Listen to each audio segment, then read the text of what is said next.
વિસાવદરના ધારાસભ્ય ગોપાલ ઇટાલિયા સુરેન્દ્રનગરના કોંડ ગામ પહોંચ્યા. ત્યાં તેમના દ્વારા સભા પણ કરવામાં આવી અને એમની સાથે સાથે જે ખેડૂતો આવ્યા હતા એમનામાં પણ ભારે રોષ જોવા મળ્યો.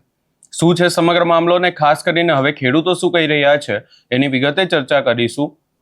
નમસ્કાર, હું છું ઉજ્જવલ અને આપ જોઈ રહ્યા છો નિર્ભય ન્યૂઝ. સુરેન્દ્રનગરના કોંડ ગામના ખેડૂતોનો આક્રોશ હવે ચરમસીમાએ છે. ખાસ કરીને ગોપાલ ઇટાલિયાએ વિસ્તારની મુલાકાત લીધી અને ગોપાલ ઇટાલિયા ખેડૂતોના ખેતરોમાં પણ પહોંચ્યા હતા. આપણે દ્રશ્યો પણ જોયા કે ખેડૂતોના ખેતરોમાં હાલ શું પરિસ્થિતિ છે અને આ તમામ ચર્ચાઓની વચ્ચે હવે ગોપાલ ઇટાલિયાની સભામાં આવેલા ખેડૂતો શું કહી રહ્યા છે એ પણ સાંભળી લઈએ. ભેગા થયા છે. અત્યારે સ્ટેજ ઉપર તમામ આગેવાનોનું હું શબ્દથી સ્વાગત કરું છું. સ્ટેજ ઉપર ઘણા પણ સભ્ય છે, તેમને નામ સહિત હું કહીશ તો સમય વધારે જશે, તે માટે હું બધાનો આભાર માનું છું. તે કોણ ગામે અમે એક ફોન કરવાથી આવ્યા છે અને હું મારી વાત આગળ ચાલુ કરી છે. આ હાઈ ટેન્શન લાઈન બાબતે ફક્ત કોણ ગામ પૂરતો જ મુદ્દો નથી, આ સમગ્ર ગુજરાતનો મુદ્દો છે કે કોંડ ગામમાંથી ઓછામાં ઓછી 20 લાઈન નીકળવાની છે. એવી લાઈન આ 765 કેવી એક જ હળવદથી વટામણ સુધી લાઈન નથી નીકળતી. આના સિવાયની 800 કેવીની લાઈન પણ એનું આજે હેરિંગ માટે કલેક્ટરે બોલાવ્યા હતા અને 500 કેવીની લાઈન નીકળવાની છે. તે સિવાયની 2 લાઈનનો અત્યારે સર્વે ચાલુ છે.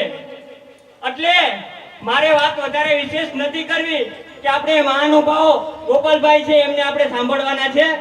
એટલે હું વાત કરું કે આ કોંઢનો મુદ્દો નથી.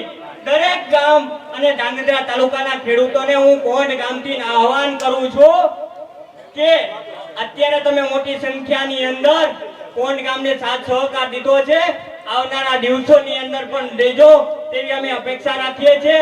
આપણે આમાં કાયદાકીય વાત કરીએ તો કે કેન્દ્ર સરકારની આ લાઈન છે એમ કે છે કંપની વાળા કેન્દ્ર સરકારના દિલ્હીથી ના મેનેજમેન્ટ થાય છે. તો આ સરકાર આપણને ક્યાં ભાવે વળતર આપે છે? 2017 થી 23 સુધીની અંદર જે ગુજરાત સરકારે જે એને જીઆર બહાર પાડ્યો છે ને પરિપત્ર, એ પ્રમાણે આપણને વળતર આપે છે. 2025 ની અંદર હમણે જ કેન્દ્ર સરકારે એનો પરિપત્ર ગાઈડલાઈન બહાર પાડી, તો આપણે એમને કાયદાકીય રીતે એમને આટીઘૂંટીમાં લેવાના છે. આપણે વાત કરીએ છીએ કે તમે કાયદેસર અમને જે યોગ્ય વળતર મળવા પાત્ર છે તે અમે લઈને જ જંપીશું. તમે 2023 ના અત્યારે પરિપત્રના પ્રમાણે અમને વળતર આપો છો, તો આ લાઈન કેન્દ્ર સરકારની છે, તો કેન્દ્ર સરકારનો તમે પરિપત્ર કેમ ઉપયોગ નથી કરતા? આ અમારો સવાલ છે તમને ગુજરાત સરકારને. તો અહીંયા કને ગુજરાત સરકારનો પરિપત્ર કેમ આગળ જાહેર કરો છો?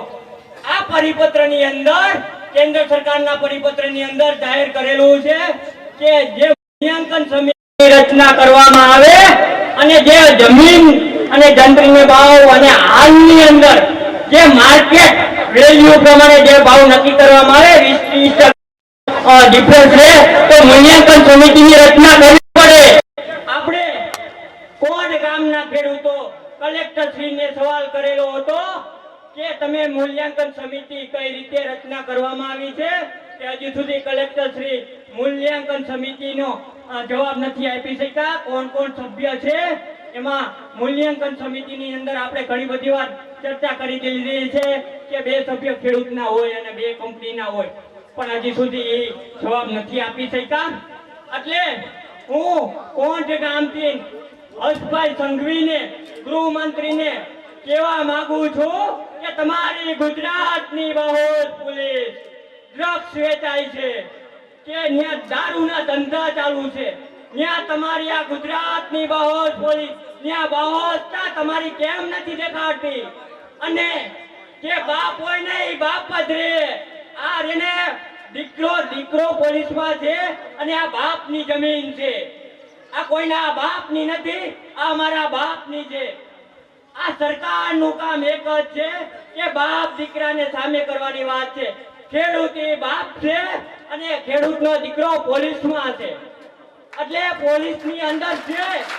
એટલે આમાં 80% જે પોલીસ વાળા ભાઈઓ છે ને એ એ આપણા ખેડૂતના દીકરા છે ને, અને બાપ સામે દીકરાને ઊભો કરે છે. બાપને મજબૂર થવું પડે છે કે આ મારો દીકરો ઊભો છે. પણ આપણે ક્યાંક ભૂલ કરીએ છીએ કે આપણે એમ કહીએ છીએ કે પોલીસ આમ કરે. પોલીસ જ પણ આપણા ભાઈઓ છે, પણ આ સિસ્ટમનો વાંક છે. સિસ્ટમનો જે ગાંધીનગરની અંદર જે આપણા મતથી ચૂંટાઈ જે ગાંધીનગરની અંદર બેઠા છે ને, એમનો વાંક છે. આપણે કાન પકડીને એમની પાસે સવાલ નથી કરી શકતા ને, એટલે આ કન્ડિશન આપણી આવી છે. અને આપણે યોગ્ય વર્તન નથી મળ્યું. અને ધારાસભ્ય જે પ્રકાશભાઈને આપણા ચાલુ ધારાસભ્ય પ્રકાશભાઈને અમે ગાંધીનગર રજૂઆત કરવા ગયા હતા, પણ એનો કોઈ નિકાલ નથી આવ્યો. કે આવનારા સમયની અંદર અમને યોગ્ય વર્તન નહીં મળે તો આગામી દિવસોની અંદર અમે આનાથી નહીં મોટી લડાઈ આપી શકશો.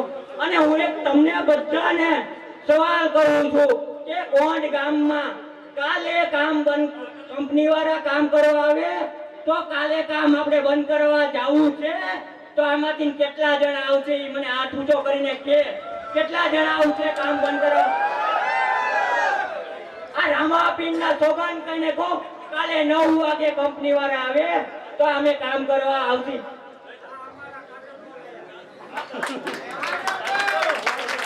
એટલે મારી વારીને વિરામ આપું છું. ને આગળનો ગોપાલભાઈ, અહીંયા ખાસ કરી અને તમે ખેડૂતોને સાંભળ્યા અને ખેડૂતોની વાત સીધી છે કે હવે ગાંધીનગરમાં વિરોધ થશે. હવે કશું જ નથી જોઈતું. જે કરવાનું હતું એ કંપનીના લોકોએ અને તંત્રના લોકોએ કરી લીધું. હવે ખેડૂતોએ એમની તાકાત બતાવવાનો સમય આવી ગયો છે. આ સમગ્ર બાબતે તમારો શું અભિપ્રાય છે એ અમને કમેન્ટ કરી જરૂર જણાવશો. અને અમારી ચેનલ નિર્ભય ન્યૂઝને લાઇક, શેર, સબસ્ક્રાઇબ કરવાનું ભૂલશો નહીં.